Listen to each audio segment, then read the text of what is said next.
there's a place for you on the internet, and the internet is so magical. My purpose here is to let people know that they can just build the life of their dreams the moment they decide they want to change.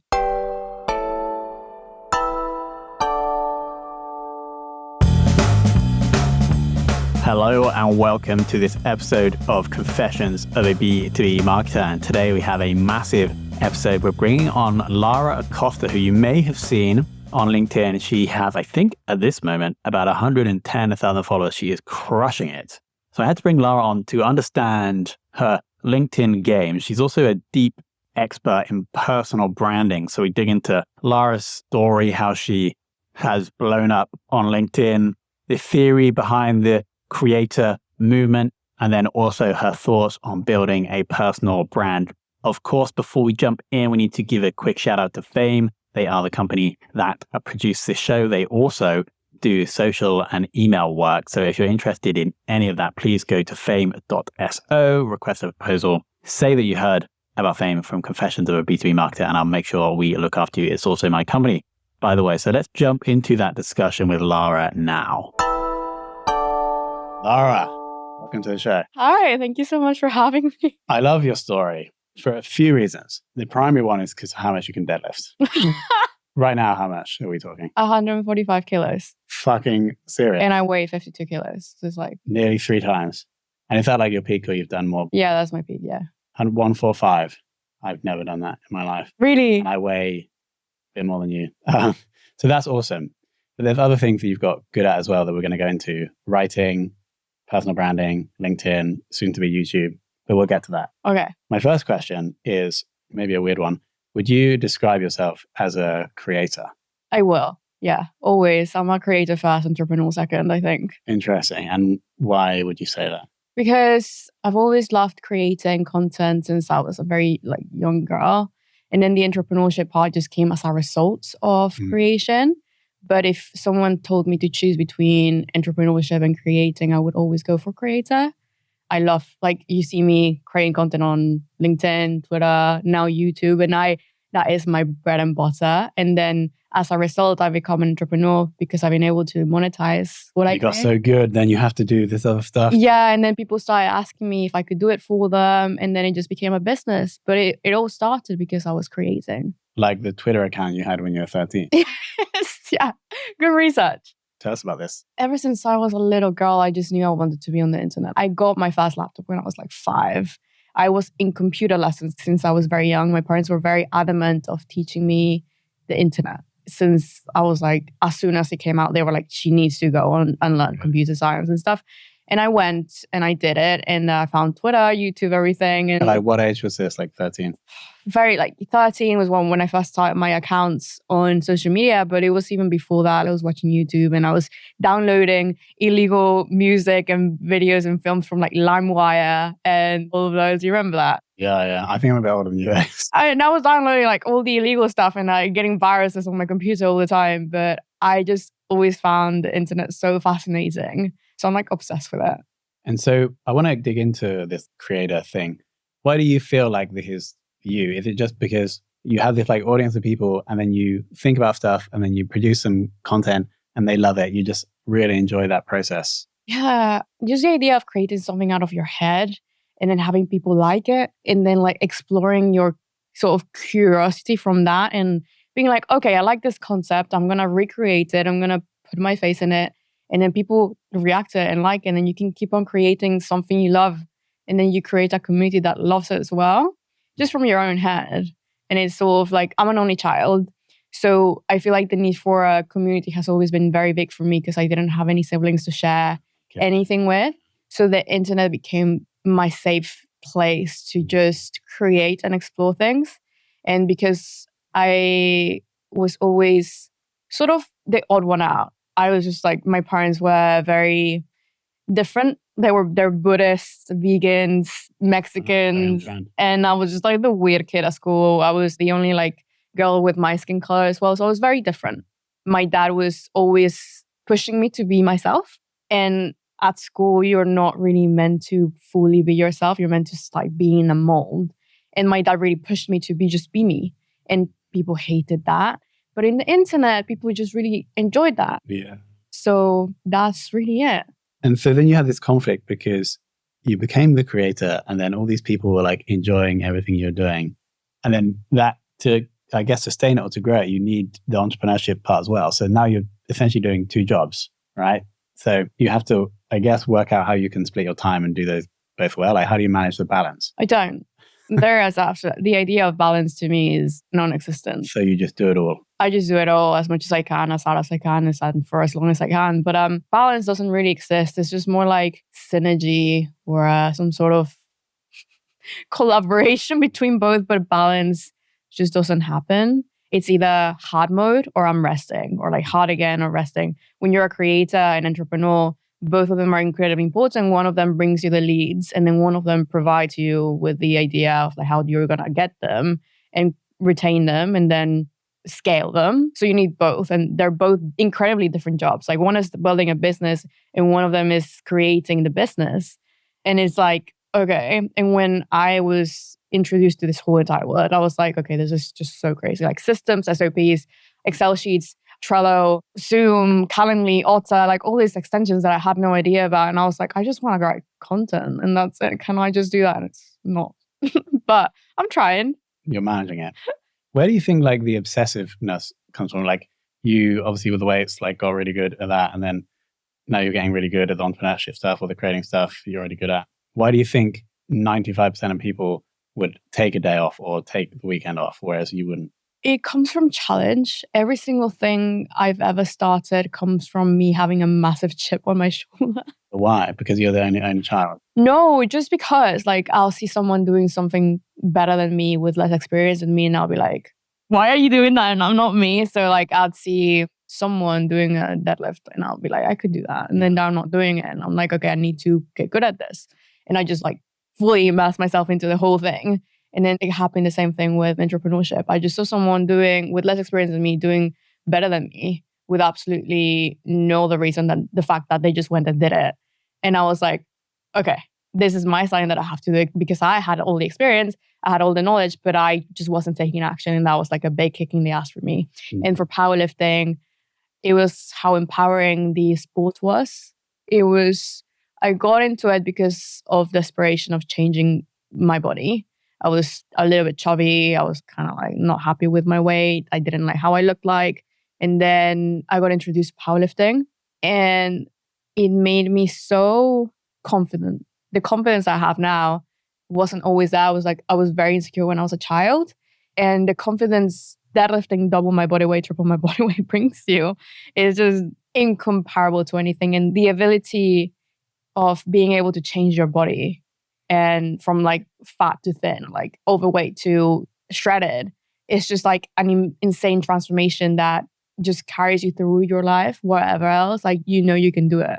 If you change your body, you can change anything else. So you have like the confidence or the belief that if you've done it in one area, you could. Yeah, like there's nothing harder than changing your body. Like, who wants to eat the same thing for like an incredibly, insanely amount of long weeks and even years sometimes? Track your calories, track your salt intake. If you're a powerlifter or like a bodybuilder, like, yeah, when I was on season competing, I would track my salt intake. I would track my water intake. I would track how much of X, Y, and Z I was taking, like micronutrients, not just macros. So being able to do all that, to see minimal results after 6 months, everything else in business is just like a walk in the park. Because I've been like, I know what it's like to wait for something to happen. Like compounding effort is so important. How do you think you'd be different if you had brothers and sisters? I'd be less of a drama queen and like less of a princess. I think I'd probably still be the same. Be the same. Yeah. Okay, let's pull on the weightlifting thread.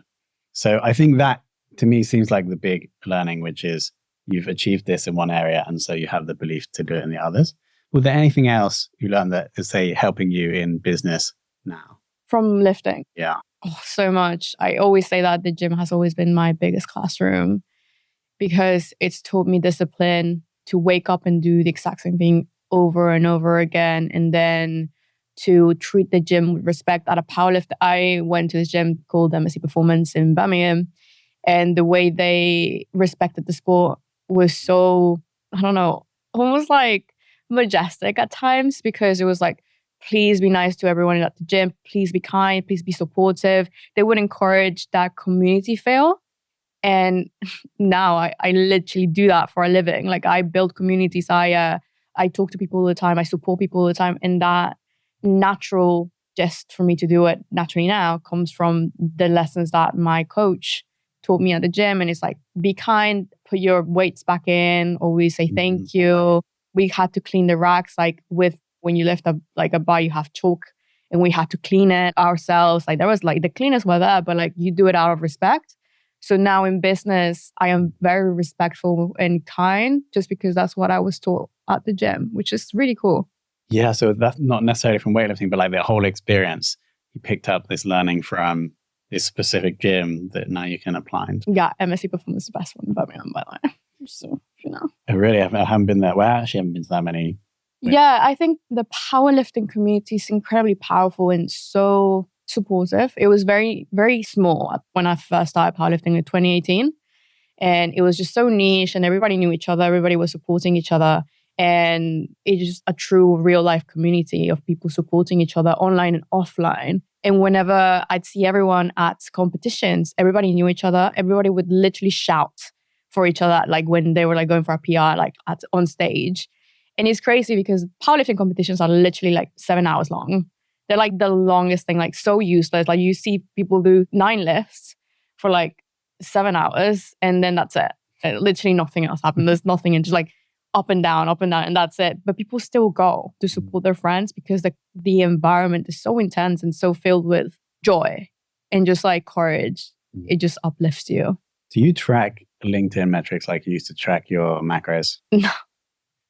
But no. Is that not like a learning from power? The macros were like my peak. I'm never looking at analytics ever again. Really? No, I barely look at analytics. I'm really good. I'm really bad at. But then how do you know what's working? I don't. I just keep on doing. I just look at the likes and I'm like, okay, that kind of works. Like your key metric. Yeah, I don't look at impressions as much. Like I would look at them, but I'll be like, okay. Yeah. We're going to get to that later. I want to talk about writing. Okay. Because I feel like you're pretty awesome at writing. Thank you. And I want to know how you got good. I don't know. I really don't know how it happened. I think it's a combination of me being in social media for so long. Since you were doing the Twitter account? Since even beforehand. I've been living on the internet since the first memory I've ever had. And as I said, the internet has always been like my safe place. So I've just created so many stories in my head that I think I just became a really good storyteller just because I just be delusional as fucking tell different stories to myself of what my life could be like if I was like this, or like if I had brothers or sisters, or like my life was different and I was normal like all the other kids. This is what I would be like, and maybe I'll be like the popular girl, like the most interesting girl in the world, and I'd be like having all these friends. And in my head, that's like the rhetoric I would have when you are consistently, I don't know, bullied at school. You just create this like safe space in your head where you're like just living your own world. And that was like my own safety net. And then with writing, it was an exploration of that, like my storytelling. And then a lot of just grasping what worked quickly. From the Twitter account that I had, I understood emotions quite quickly, even though I didn't know what the fuck that meant. It became intuitive just because that worked, that didn't. Okay, let's do more of what's working. And then intuitively, I just became very aware of it. And then I just forgot because I forgot about the Twitter account and all of that. Then when I came back to content creation, I just found it really easy to understand. But I never read a copywriting book fully. Yeah, I was going to say, no like training courses or no. A book. I've taken like a few social media marketing courses, but like they don't teach you copywriting as the thing. They just teach you content creation. So I wouldn't call myself the best copywriter, but I'm good at writing content. So I don't think I'm against the copywriters. Like, no offense. Like, I am great at my job, but like they are better. Like they know all the rules and the stuff. I'm just good at content. Yeah, I think you can break writing down into 2 areas. So it's like knowing the rules, like technically to make it good, and maybe that's not like your strong point. But the other half, or maybe the half that I think is more important, is like the way you think. Yeah. And I think if you're like a weird person, or like you think weirdly, think differently, then you can write and create awesome stuff. Yeah, that's what I do. I think I'm able to see something works. Okay, how can I replicate this for like a million people? Okay, cool. And then just do it. And you were training the Twitter account at 13. It makes so much sense now because you're basically training at the Olympics, like doing memes on Twitter like 10 years ago. And then that's basically what you're doing, obviously with a bit more style maybe on LinkedIn and on Twitter at the moment. Yeah, I posted on my Instagram today. I was like, my job is literally I wake up, I go on LinkedIn, I see a meme of myself done by someone else, I laugh at it, and then people enjoy the whole interaction. And then that's it. That's like almost like my day done. And then clients, obviously. But half my job has literally like the up of me consisted of me cracking writing content on LinkedIn and then humor. And then from there, like my everything just went up because like community really just enjoyed the memes. Because LinkedIn is kind of like that. Like there's not enough humor, not enough banter because it's so B2B and so professional that when they see something funny, they're like, oh my God, that's insane. That's just like ridiculous. And I'm like, I'm the funniest person around. But yeah, I love my job so much. That's the other thing that I do have written here is like humor. I think more on Twitter. That's where you put your funny stuff. But again, I guess that's just because you think differently. You like think weirdly and you can... Yeah, I think every platform is different. Like on Instagram, you're a little bit more bougie. On LinkedIn, you're professional. On Twitter, you're just funny because that's just the culture. And even some of my clients and cohort community members, they're like, guys, you have to go follow Lara on Twitter. She's like a completely different person there. You have to follow her on Instagram because she's a completely different person there. And I'm like, yeah, that's actually very true because you just adapt to how people like to consume content. I was actually very against video content on LinkedIn for a while because I just know people don't consume it as much. So I was trying to adapt to that, but now I'm like changing my ways. But Twitter is literally my content dumpster where I just test ideas, see what happens. And then if they work, I repurpose them onto actual content on LinkedIn. If they don't, then that's fine. They're just funny. Yeah, so it's become like a testing round for me. So it's been actually really good to test ideas or like hooks or new concepts. I test a lot of video content there before I put it on LinkedIn.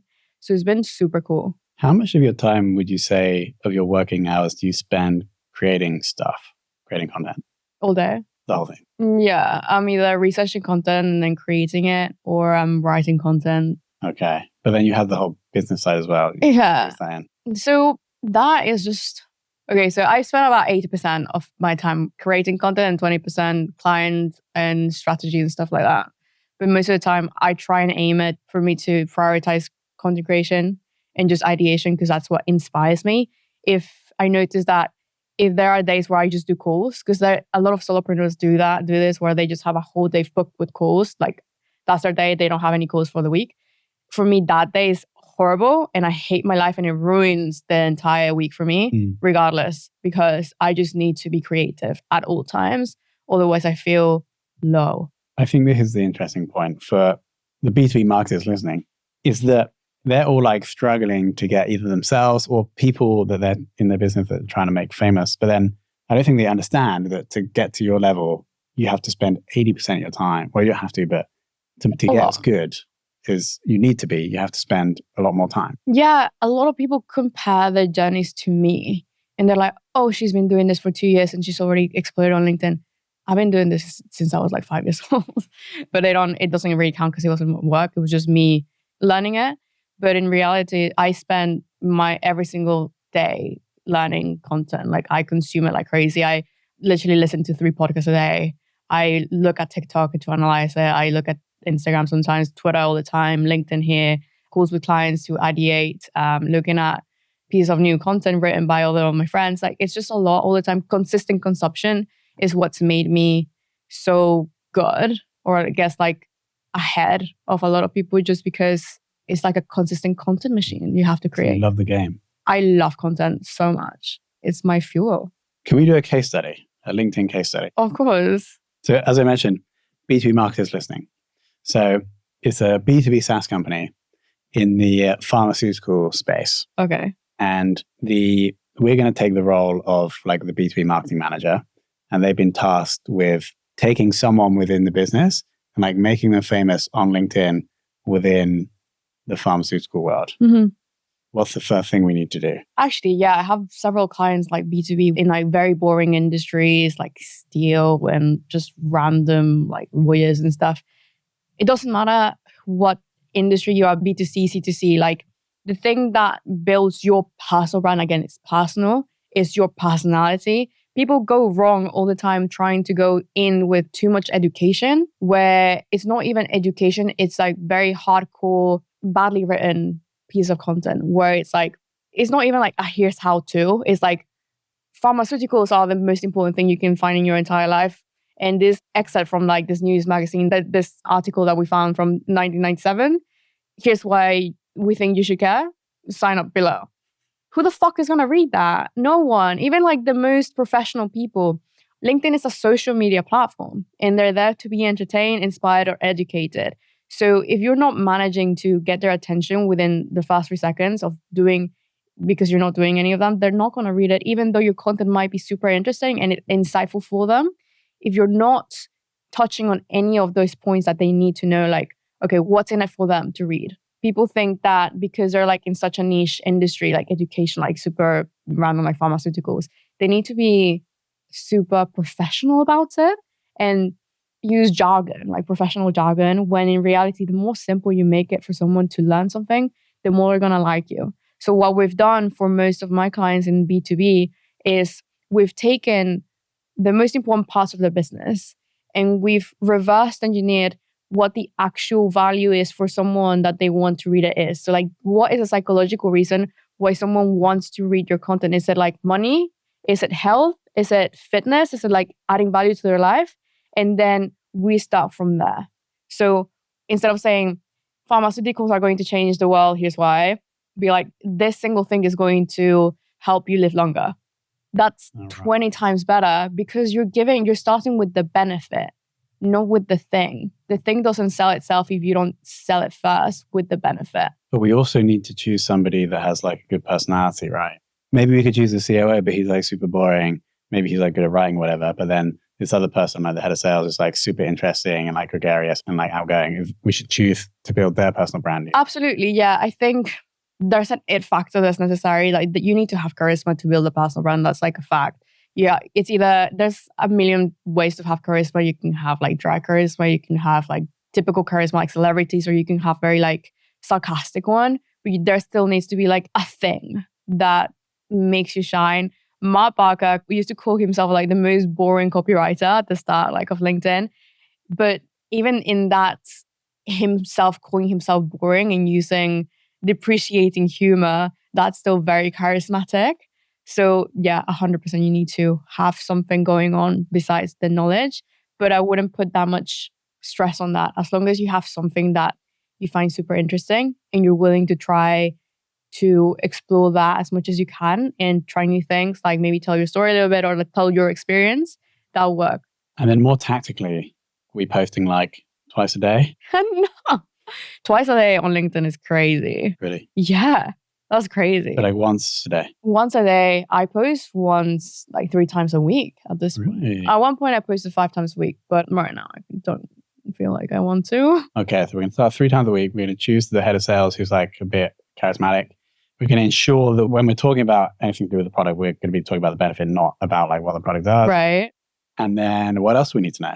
You need to know that there is an important factor and it's called leverage. So what is it about you specifically that's going to bring you the most interest? So again, is it your charisma, or do you have a lot of contacts in the industry that can immediately like your post as soon as it lands? And then you can get that immediate boost of engagement and then a lot more people see it. Because there's this very common LinkedIn rule that you have to spend time engaging on LinkedIn. Otherwise, your post won't pop up. And this is true. But the way you can hack it is if you have a lot of industry connections that will be interested in what you're saying. So like a lot of businesses have the advantage of this because they're all connected with each other in their organizations. Like everyone at certain organization connects with everyone. So if you get everyone in the liking that, then it's an immediate boost and it like pushes your post up to the algorithm. It indicates that it's a good post. So how can you create that immediately? How can you pinpoint what's going to work for you? So do you have the connections? Okay, just keep them active. Okay, do you have a very good hook that you can use and someone else like me? I have 100,000 followers on LinkedIn. So if I don't think having followers on LinkedIn is a flex, by the way, but okay. But if like only a fraction of my following see me liking that, then that's a massive push for like a single post. We see it all the time with like individual creators where me and like my other two friends will go and like a post that has no likes. We'll come back later and it's got like 500 likes. Really? Just because if you take like 300,000 followers combined, then even if just a little fraction of that sees it, then it's a push. So what can you leverage in your network? That's the main thing I would focus on most. So what is your unfair advantage? Finding your unfair advantage is the most important thing you can do when you start building your personal brand. What about format? Because I've seen recently you like writing the post, but then uploading an image that looks like a Twitter post with the post. Is that working right now? So I do it because purely I am very lazy. And I found that images at the moment are performing incredibly well on LinkedIn. Really? So instead of just using a photo of me, which I don't want to use because I only use them when I'm storytelling. So I don't want to consistently I don't want to make it into an Instagram, otherwise I'll be on Instagram. So what I do is I use a writing prompt that is just like a teaser, like a thumbnail for what the post is about. And then it's a 2-for-1. If I'm not getting the writer, the consumer with the text, I'm getting them with the photo. And if I'm not getting them with the photo, I'm getting them with the text. And then it's like a 2-for-1, like they're getting double value for like one post. I guess this comes back to you like spending all your time innovating, investigating. Like, how did you find that formula, or did you just test it one day? Yeah, so I saw Justin Walsh doing it. He's amazing and I follow him closely. He's one of the biggest pioneers, I think, for LinkedIn things. Like he was one of the first people I followed, and Mark Barker. And I saw them doing it, and I saw a few other people doing it, the Ben Mier and someone else. And I was like, okay, I'm going to give this a go. And then I did, and it didn't do well. I was like, okay, this is not going to work for me. Then I did it again, but I iterated the copy and made it more digestible and consumable for someone to just read. Like I asked myself, and I should have done this at the start, I asked myself, okay, what would I actually like to consume from this photo? It's like just a bite-sized platitude. And then I didn't want to make my account just platitude based, like just surface level content. So I will feed them with the platitude to get them hooked because everybody loves a platitude. What is it? My most viral post is photo. It says like, I read 52 books in 52 weeks and I made $0. I read one book for 52 weeks and I made money. And it's like money sign. That's literally what it says. And then at the top, there's like a lot of value. Like I broke down Robert Cialdini's influence rules. But that just showed me that people just like the basic stuff and then the detail. It's like the hook. It's like a double hook. So then I tested it again with that and then went massively viral. What about on the profile itself for this head of sales that we're going to make famous? Do we have anything we should optimize?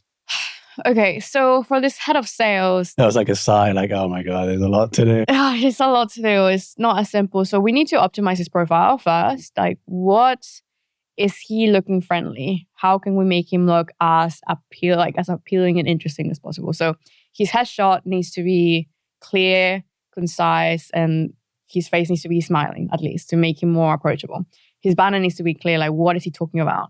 It can't be just a logo of the company he's working at least like make people see what the idea of what he's talking about is. Got it. Okay. That's got to be like congruent through the whole process. Yeah, because then if you post a good post and then they come into your profile and they're like, oh, this looks like very corporate and boring, they're gonna like, almost content is like dating. Like you have to keep on swipe. Like you need to find the right balance between great content and then attractiveness in the way it looks. Like we're all humans, we're judgy, and you want to look your best at all times. So your profile is the best way to do that. So that's optimized. And then the content, if you're educating consistently, how can you give the most amount of value in the least amount of time? So how can you break down something so complicated and make it so simple that someone's going to be like, oh, because people love it when you break down things in simple terms. It's addictive content. Because they're like, oh my God, I never thought about it like that. And that's what you want from your customer. Like that, oh my God, light bulb moment. And then they'll attribute that learning to you. And that's what you want. That's how you build a community. That's how you build loyal fans, because you are saying the ideas are already out there, but you're teaching them your way. And then they're like, yeah. So we have to teach them our way of the pharmaceutical industry. Yeah, just make pharmaceuticals fun, entertaining. I think that's a big opportunity because there's almost like a barrier for B2B people to have like a personality. And so I think this could be a big opportunity for our pharmaceutical company, is to make our head of sales like a normal person. Still my strategy. I'll send you an invoice. Okay, I think is that everything we need to know for LinkedIn? So we've got post format, post frequency, profile. You said the network thing is probably the most important. Like that's the highest leverage thing to do, is work out how we can get other people to. Yeah. If I can count the creators and like with my hand that I started with, that are still on LinkedIn. And the only thing we all have in common is that we leverage our network massively. All of us were networking like crazy at the start. This is from when you don't have a network. All of us were like, are in our 20s. We don't have corporate connections on LinkedIn. We don't have anything. So we had to start from like the ground up. And the only way you can start building yourself up is by networking a lot and then start climbing the steps to getting to the higher ranks. But it was like, you have to be willing to spend the time, or you have to find that one person that's going to make the massive difference, that's going to introduce you to a massive network of people that you can then like connect with and like start networking with, like a normal networking event. Then we'll introduce you to even more opportunities. That's interesting. I didn't realize how important that was. It's incredibly important. I think people forget that LinkedIn is literally a networking platform. But you have to like meet them in real life, and then you become friends, and then you help each other. Yeah, and then now it's a lot more easy. Like you don't have to meet them in real life. You can meet them for a coffee chat on Zoom, and then it's like. So how do you do it? Yeah, that's literally how I did it. I posted content. People reach out to me, and then I was like, "Hey, do you want to go on a coffee chat?" And they're like, "Yeah, of course." What, like as weird as you just said that? Yeah. It was like, do you want to go on I was like in my laptop in Mexico, like trying to figure out how to do this like networking thing. I didn't know anything. And then that's how I actually met my first mentor. I literally was like, he added me on LinkedIn, and I was like, oh my God, he's so big. He had like 20K on LinkedIn. For real. And how many did you have? I had like 10, 12, like 2K followers at the time. He added me and I was like, really? What could they see? He liked your posts? Yeah, he liked something about it. And to be fair, his name is Richard Moore. And he's just very extroverted like that with people. He's just very kind and giving. And he added me and I was like, oh my God, thank you for connecting Richard. And then you were like, be my mentor. No. No. He just started mentoring me from the kindness of his heart. Did you pay him? Or? No, until I only recently started paying him for coaching. But from that, like he actually just would give me advice. But it started from me being like, hi, would you like to hop on a coffee chat? Oh, what do you mean? The coffee chat? Yeah. And then he was like, great. And then from there, he just kept on keeping up with me. And he was just so kind. He gave me all his secrets to the trade of the LinkedIn sales game. Real. Applied some of his stuff and it really worked. And then I think he saw how proactive I was with his advice. That he was like, I think that's the key. If you get a mentor, it's just actually acting on it. Yeah. I think it's the biggest compliment you could give someone when they give you advice and you don't waste it. Yes, that's crucial. Even now, like people ask me for advice and I can give them all the tips and all the keys, but they won't apply it. And then they're not going to get more if they don't apply it. Yeah, because it's like, I already wasted my time on you. So how many like mentor coaches do you have? I've had so many, like even with fitness, I've always had a fitness coach. So like mentors have always been a massive needle mover for me. So I have my fitness coach still, like someone that I've had for years. I have Richard, I have another one. And I only paid for another. I went into a mastermind style mentorship that connected me with a lot of like really high performing entrepreneurs. And that's been amazing for me and my mental health as well. And like just business. So I have a lot of mentors just because I feel like being surrounded by A players makes you one. You're like 26 now, is that right? Yes. Yeah, so young. Really? I feel old. Really? Yeah. YouTube, how are we doing there? Just started. Yesterday? Yes. We're going to link to that video, wherever it is. Subscribe. And so is that just because you have Instagram, Twitter, LinkedIn, TikTok? Newsletter, yeah, okay. And then, so is the idea what's the strategy? Like, why bother investing in YouTube when you have these 3 social platforms and the newsletter? Business. Yeah, I don't know. I have like this rule and I'm literally breaking it. I was like, focus on one platform at a time. Like I always tell people off. They're like, what is like your multi-channel strategy? If you asked me like 6 months ago, I'd be like, just LinkedIn. And now I have newsletter, LinkedIn, Twitter, and now YouTube. And then I'm trying to do a million other things. And I'm just like, I feel like there's just opportunity for me to just grow on all of them right now. I've already grown on LinkedIn to 100K plus. Then on Twitter, I have 10K plus. So now I think and on newsletter, I have 10K plus. So I think that's like the line for me to just add another network. Okay. I have a very strong network here on LinkedIn, and then it's just funneling everyone to the other ones. And now YouTube just seems like the most natural transition for me. And I saw one of my friends starting a YouTube, and then I was like, Oh, I was getting jealous, and I was like, why is he doing it and I'm not doing it? How long do you reckon you give yourself until 10K subscribers? I don't know. 3 days?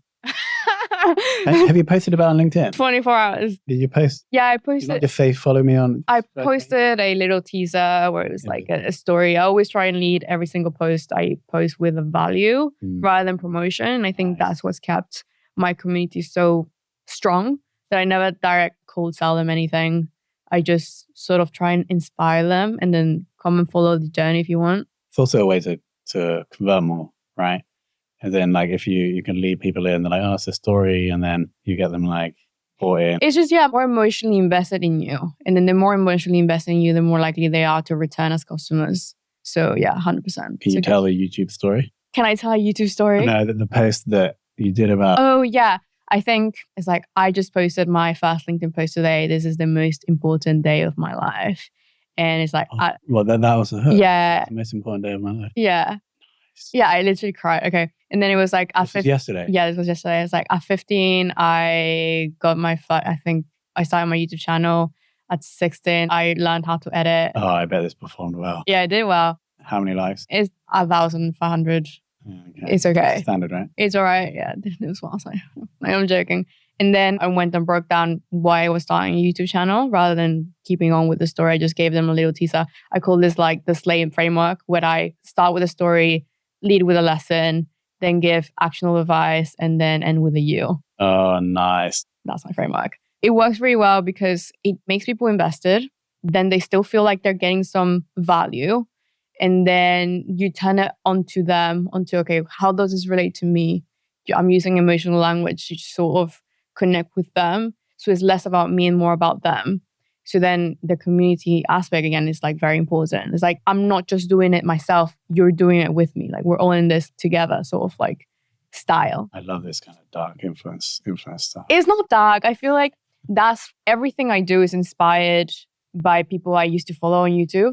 So I want to give people the same feeling that my favorite influencers gave me when I was lonely and a child, like trying to find some sort of comfort. So yeah, I'm like, we're besties, you and me. The YouTube content strategy, are you going to talk about similar things, but just in a different format? Yeah, the plan is to repurpose a lot of my LinkedIn content that's already performed well, that's already proven content. So I think... And then create the video around. Yeah. So repurposing now is incredibly easy because I have the proven content is tested in 2 platforms, 3 platforms even. So now I can just take it, turn it into a long form script, and then turn it into a YouTube video, which is a lot easier than if I was starting from scratch with no copywriting or like viral content experience. Your unfair advantage, in your own words. Yes. What happens in the future? You think you just get bigger and bigger and then you're going to be like on TV? You think that's the trajectory? I want to dominate the world. Yeah.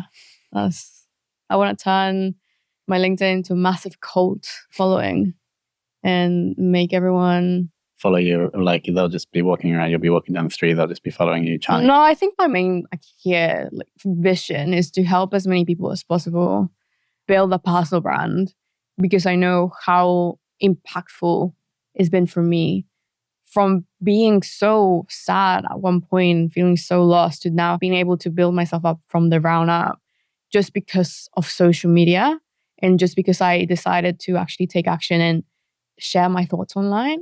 That is so powerful. And I wish my younger self would have known that's okay. Like there's people that would like her for who she is and like her very niche, nerdy interests, like YouTube for hours and like looking at creators and studying marketing. Like that's fine. If you want to do that, just do it. There's a place for you on the internet, and the internet's so magical. So my purpose here is to let people know that they can just build the life of their dreams the moment they decide they want to change. Like if you don't like yourself, change. Literally. That's the only thing you need to do. Lara, so many learnings. I've got a couple here. I think maybe the biggest one is like, I see your posts, I see your tweets, and they perform really well, and you're like, maybe it's just getting lucky or whatever, but it really isn't. Like, you've been iterating on this for like 10 years, more than that maybe. And almost, maybe not everything is planned, but everything is just quite like well done or strategic. And to get to your level, that's what you have to do. And so that's a big insight for me. Thank you. I still feel like I don't know what I'm doing half of the time. Well, seems to be working well. Then the other point was the importance of network if you're like trying to build an audience. Obviously, building relationships with other people that have an audience is like a good strategy. These are the two big insights. Thank you so much for joining. Thank you for having me. My pleasure. All right, team. How about that? Did that unlock some wisdom for you? Is that going to help you blow up either your profile or your CEO's profile or someone else's profile on your team? This is something that I've been talking a lot about recently. Is I think the new way, or the plan as I'm calling it, the opportunity right now really sits within building the personal brands of people within your B2B business. So we find one, we define a spicy narrative, we choose the right person, then we build content organically, we use paid to amplify that organic content, and then we drive people into the email or down to the podcast where we really build the relationship. And that's what I think is going to be massive in 2024. I'll link below to a LinkedIn post I did that goes into much detail on each of those steps. And also, if you like the plan, think is going to work for your business, but don't want to or don't have the knowledge to execute, then of course, Fame will be able to help you with that. Just go to fame.so, request a proposal. Of course, thank you so much to Lara for being so generous with her wisdom. Thank you to Fame for sponsoring. And then also thanks to you for listening.